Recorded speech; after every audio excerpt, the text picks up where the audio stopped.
ഇനി ഇവളിവിടെ നിന്ന് പുറത്തു പോകാൻ പാടില്ല. സാറ് പേടിക്കണ്ട, അത് ഞാൻ ഏറ്റു. മൂർത്തി, എത്രയും പെട്ടെന്ന് ആ ഡോക്യുമെന്റ്സ് കണ്ടുപിടിക്കണോ? വേഗം സെർച്ച് ചെയ്തേ.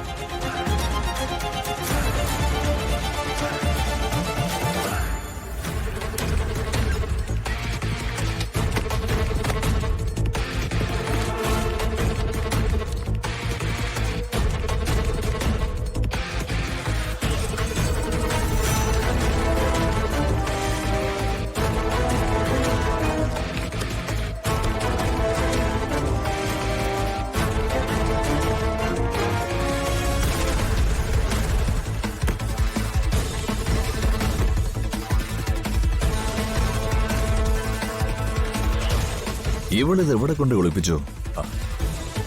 ഇതിനകത്ത് തന്നെ കാണും, അല്ലാതെ എവിടെ കൊണ്ടുപോവാൻ? കാഞ്ഞ വിത്താണ്.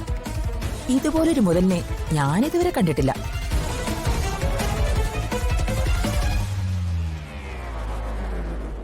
ഇവള് ശരിക്കും ബോധം പോയി കിടക്കാണല്ലേ?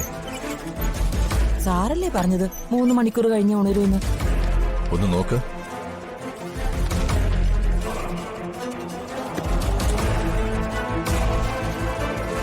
ഏയ്, ബോധമൊന്നുമില്ല സാറേ.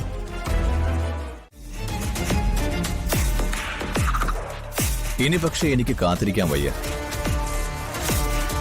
ഇനി നീ പുറം ലോകം കാണുമെങ്കിൽ ഞാൻ വിചാരിക്കണം. നിങ്ങൾക്ക് എന്നെ ഒരു ചുക്കും ചെയ്യാൻ സാധിക്കില്ല.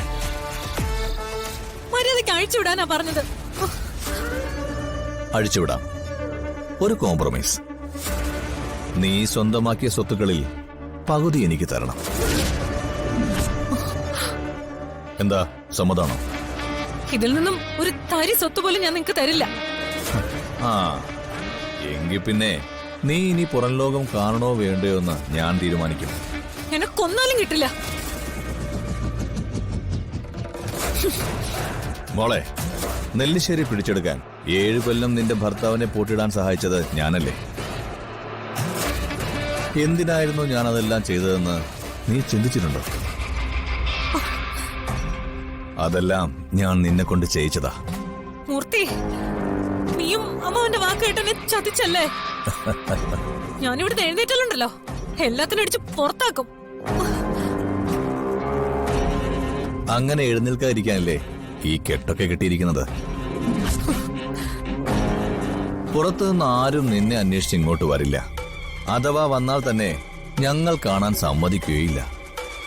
ആരെങ്കിലും ചോദിച്ചാൽ മോള് വല്ല ദുബായിലേക്കോ യൂറോപ്പിലേക്കോ ബിസിനസ് ടൂർ പോയിരിക്കുകയാണെന്ന് പറയും. അല്ല, അങ്ങനെ പറഞ്ഞാൽ ആളുകൾ വിശ്വസിക്കും. ഞങ്ങളെ ആരും സംശയിക്കുകയില്ല.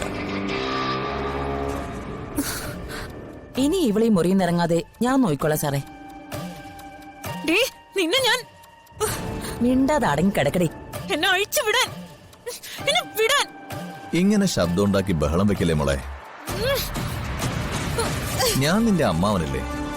നിനക്കുള്ളതെല്ലാം ഈ അമ്മാവനും കൂടി ഉള്ളതല്ലേ മോളെ? നിങ്ങളെ ഞാൻ ഒറ്റ ഒരെണ്ണത്തിന് വെറുതെ വിടില്ല. അങ്ങനെയൊന്നും പറയില്ലേ മോളെ. അമ്മാൻ എന്ത് വിഷമാവും?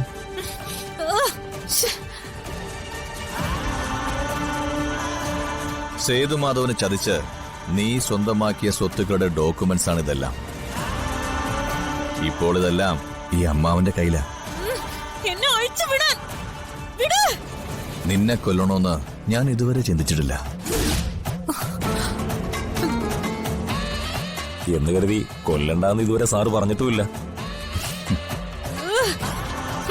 നല്ല രുചിയോടെ നീ ആ പായസം വാങ്ങി കുടിച്ചപ്പോ ഞങ്ങളെല്ലാം അത് കണ്ട് രസിച്ചു. പക്ഷെ അതിനകത്ത് മയക്കുമരുന്ന് കലർത്തിയതാണെന്ന് നീ അറിഞ്ഞില്ല.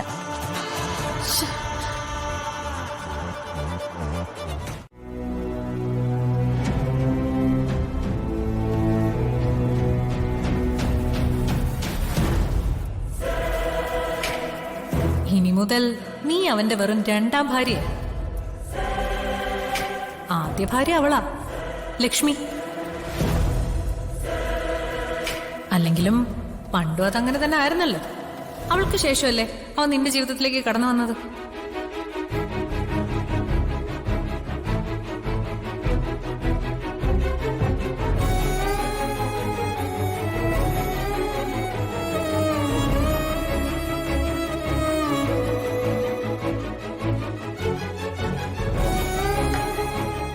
ചേച്ചി മുഖമല്ലാതിരിക്കുന്നത്?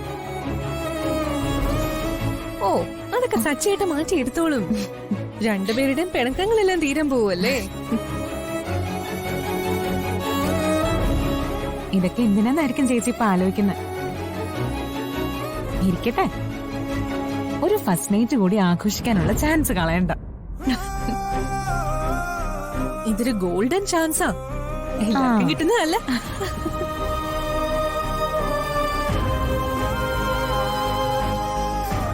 ആ മണവാളം വന്നല്ലോ.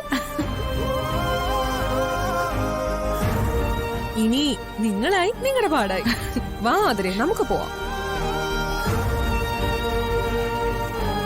അപ്പോ ഓൾ ദി ബെസ്റ്റ്. വാ. നടക്കട്ടെ നടക്കട്ടെ.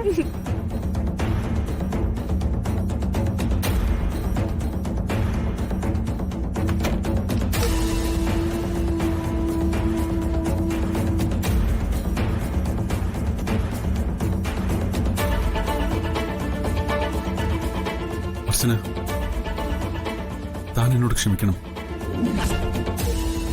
എനിക്കെന്താ സംഭവിച്ചെന്ന് തന്നോട് പറയാന്ന് ഞാൻ വാക്ക് തന്നേ. ഇപ്പോ അതെല്ലാം ഞാൻ തന്നോട് പറയാം.